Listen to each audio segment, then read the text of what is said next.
Matatandaang kamakailan lang ay pumasa si Cutie Police sa Oreo Challenge ni Mami Tony. Well, this time oras na naman ni Daddy Bunoy.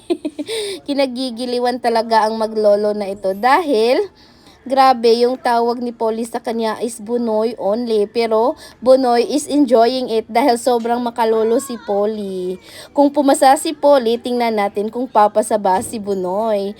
Well, may dalawa siyang tsokolate. Pero instead of giving one to Alex dahil walang laman yung kanyang platito, kinuha niya yung kay Tony para ilagay sa kanya. Hindi talaga pang matanda ang challenge na ito.